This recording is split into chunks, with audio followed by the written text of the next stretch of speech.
Hello, hello, hello. We are working. All right. Listen, I'm running this morning, like running. I'm Dr. Dura Christian Parks. Welcome to my channels. And I just wanted to pop in this morning because, you know, some of y'all think that there's many things that are stopping your weight loss. And I wanted to jump in and tell you the number one thing, the absolute number one thing. I'm going to get there in just a second. Let me tell you why I'm running, though. My girls, my two big girls, I have three girls and one boy.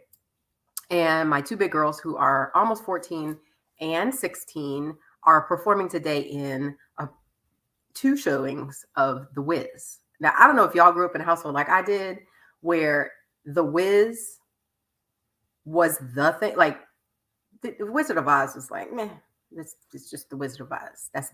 That's not us. The Wiz is us. And grew up with a mama like mine who said, and was very clear about, I mean, even to this day, when my mother found out my girls were performing in The Wiz, she made sure to tell me, to remind me that there was only one Wiz, and that was the one with Stephanie Mills. Now, some of y'all might have liked the TV remake with, I'm not going to say it, but Stephanie Mills was the only one. So, for my mama, for sure. So, it's going to be fun watching them perform. But they have two shows today, two shows tomorrow. These are big shows. They are part of a dance company that is, the kids are participating in the show, but the show is, professional dancers and actors and like people who are really making this a big show, and they are part of it. And so it's really exciting. My girls have a lot to do in it because they're older, and the older kids are doing more in the show. And so they have four shows, and they got to be at the theater in less than an hour. So I have to get them there. But I wanted to stop in here real quick and say, what is the number one thing that is blocking your weight loss? Some of us think it's a diet. If I could just find the right diet for my body, if I could just find, I don't know if it's a macrobiotic thing or if it's a metabolic diet or if it's some sort of a chemical, if I could just find the right combination of foods, then the fat will just melt off my body. And then I remember doing one of those, like as a teenager. My aunt, I was in Virginia for the summer. I grew up in Boston, in the suburbs of Boston. And I was in Virginia at my grandmother's house, and her daughter, my aunt, my father's sister, had us on some diet. And we were like not eating any of this and eating certain vegetables and whatever. And we got to some part in the diet where everybody had to eat beets. Now, I love beets now, but that was like, everybody was done. My aunt was done. I was done. The cousin, whoever was participating in that, I don't remember who was all doing it. The beets were the end of the diet, and everybody went and got, I don't know, sandwiches with big hoagie, like just trash the diet. That whole metabolic thing, that was a no. And I don't know whether it did anything at all. I mean, I don't really think it did. I only think we did it for a couple of days. So that whole idea of there's a special diet, special combination of foods, a special number of hours I need to eat, or all that sort of thing. We think if we could find that, it's like a combination lock. If we could just find the right combination, that the weight would just fall off. Not true.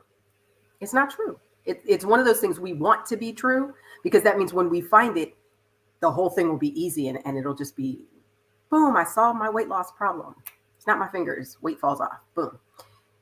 I wish, because then we would figure out some sort of a genetic code. Okay, you need to eat vegan, you need to eat keto, you need to eat the metabolic diet, and then boom, the weight will fall off of you. It's not a thing. Some of us think, what's another one? Some of us think that if we could get the right balance of exercise and diet ratio, that we would be, if we could just get that right, like, be in the gym 5 days a week, eat right on schedule, whatever the, thing is we're following, that will be the thing that causes the weight to fall off. How many of us have done that? And it doesn't work. Aside from the fact that really 80 to 90% of weight loss is what you eat, is how you eat, not exercise. And I'm a fan. Exercise is great. Do exercise. It's great for so many things. It is not the primary thing to help you lose weight. Now, I can hear you arguing with me. Think about it. Does that mean that someone who's in a wheelchair or has just something happened and their exercise is limited, that they can't lose weight? No, they can. It depends on what they're eating. Okay, what else? Some of us think if we just had more willpower, if we could just stick to the plan, we just hold on by our fingernails and just gut it out, get the weight off. The two things will happen. One is that we would be successful at getting the weight off. We would get to the goal, number one. And number two, that once we get to the goal, magically we will be a whole new person who feels differently about food and will do whatever it takes to keep it off, and it will not be a struggle anymore because we will feel so good at the goal of the weight loss that we will never have another problem with overeating again. Neither of those are true, which stinks, because if you don't figure out how to change who you are and how you are, even if you get to the goal,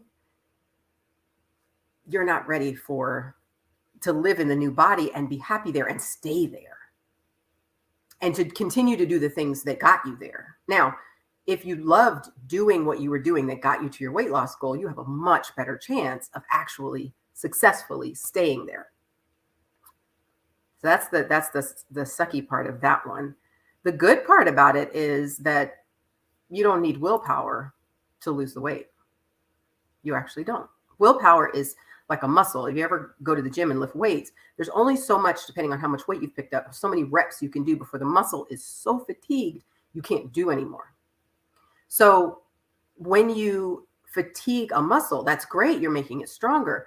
Willpower is actually not quite the same. If you're using willpower to get yourself to actually stay on track, lose the weight, just gut it out, you wear out that muscle. You fatigue it, and then you get to that place, and you know what it is. It's that the heck with it eating. You just start grabbing everything. You just, whatever. I'll just start over Monday. I'll just start over next week. I got to find a new program. Once I find a new program, then I'll start over. In the meantime, you go back to your default eating, the one just however you normally eat, which has gotten you where you are right now. And you don't lose any weight. Maybe you gain some more back. So willpower is not a good method to rely on for weight loss. So we think there's all these things that are in our way that if we could just get the right this, the right that, that's the number one thing that we have to conquer to be able to successfully lose weight. And I want to tell you that none of that is the problem. None of that's the problem. And here's how you know for sure. As far as diets are concerned, if diets were the problem, anyone can Google a diet. We all have unbelievable access to information these days, just like never before. Information is not the problem. Information has never been the problem. But now you can get any information you want on any diet you want. And if there's something behind a paywall, somebody can make money on it. So they put it out there so that then you can purchase their diet program plan. You can get anything you want. How many diets have you tried? And how many have not worked, not been successful? Why? Because information is not the problem. The problem is what you do when you have the information and why you don't do what you need to do. It's your brain. That is the number one thing blocking your weight loss, is your thinking. Your thinking is what either keeps you on track or off track. Your thinking is what keeps you motivated and moving forward, or discouraged and quitting. The only thing that is going to keep you going until you get to your goal and keep you there is how you think about what you're doing. I don't care what diet it is. I don't care. The reason why the diet thing doesn't work, and this is why I don't prescribe diets, is because if you can never veer off your diet and enjoy other parts of, celebrations and parties and date nights and whatever, if you can't incorporate that stuff into your life, into your plan, you're not going to be successful because it's temporary. It will last a certain amount of time and then it is gone. And you're back to square one, which is default eating whatever you were doing before, which is what gets us the diet roller coaster, right? Okay. All that being said, I wanted to invite you to my webinar. 2 days. It's in 2 days on MLK Day in the evening. So it will not get in the way if you're doing an MLK Day of service. It's at 7 p.m. on Monday. We are talking about weight loss without willpower. I'm going to teach a whole class on this. I want to make sure you get there. You absolutely sign up because it's free. And I want to give you this help, this information. This is some of the stuff I work with with my private clients. And I really want more people to get it, to understand it, to get going. And for those of you who are interested and have been waiting and watching, if you want to be in my next class, sign up begins at the webinar. So if you want to be first at a chance for one of the few slots I have, then you want to be at that webinar because you're going to be the one who gets the first spot or the first one of the few spots that are there. So I'm going to put in here, I want you to go to my website, drandreachristianparks.com, and sign up. There is a banner right at the top. It's got a ticker. It's ticking down where time is going. And that's where you go. You put your email in so that you get the Zoom link and everything for the webinar. I can't wait to see y'all. I got to go. I got to take these girls so they can be in their show. So if anybody is in the Atlanta area and wants to see The Wiz, because it looks like it's going to be an amazing show. It's not just a kid show. It's in Duluth, Georgia, at the Gas South Theater. So for those of you who are in the Atlanta area, you know that. If you're far away, I'm sorry. Maybe I can post some pictures. I don't know if I can, but we'll see what they say. All right. I love y'all. I'll see y'all soon. Bye.